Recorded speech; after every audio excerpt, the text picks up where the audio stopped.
Pasensya ka na, ang dami nangyari bago ka na makausap. Tama-tama si Third kasi ginawa ni Third Di Ravena yung challenge na yun, nag-viral yun. Ay, oo nga. Oo. Kamusta ka? Okay naman po, may advice. Baba ng boses si Third. Chinese ka din? Hindi po. Hindi ka Chinese? Hindi, third Yung nga. totoo, Chinese ka Pilipino? Pure Pinoy po. Talaga? Pinoy, yes. O, sinong sumundo sa'yo? Saan kayo dumaan? Alam mo ba na alis kayo? Anong oras kayo dumalis? Wapalakpak si tatay. Lumipat ka ng maliit na bangka.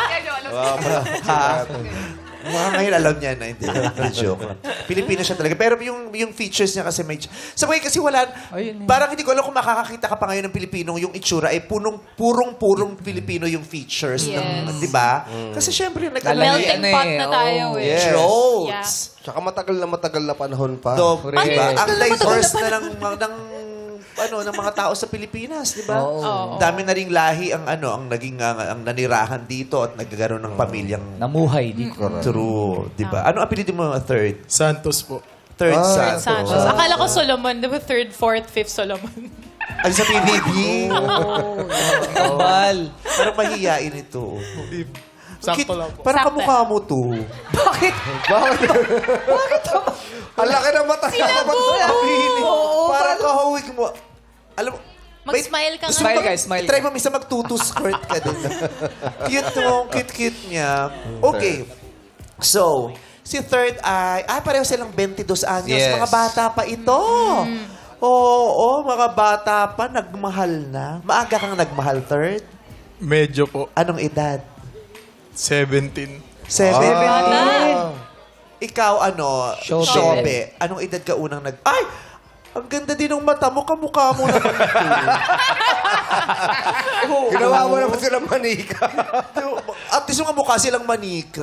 Kaya pala, Brid. May butas sila dito. Patingin nga. Anong edad ka naman umibig? Ano po, mga 18. Mas ano siya.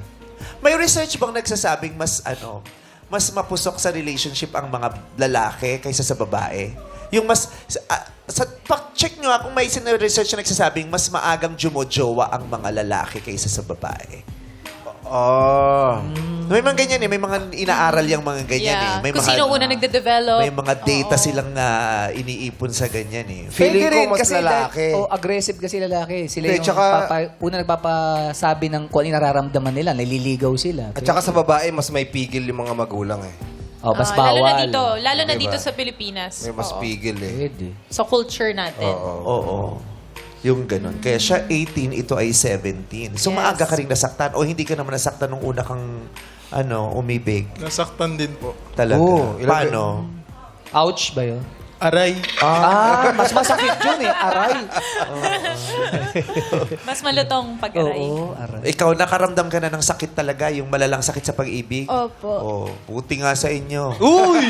Bis na mag-aral kayo, umibig-ibig kayo. O, di ang sakit. Ang titigas ng ulo nyo. Sinabi sa inyong huwag niyong unahin yan. Ang saya-saya na ng buhay nyo dating mga manika lang kayo. May natutunan naman. Kahit na may ouch, may natutunan naman. Opo, meron naman. For sure. Dapat. Oo. Yan ang nakakainis na teacher di ba? Yung kahit ayaw mong pakinggan, may itinuturo sa'yo habang nasasaktan ka.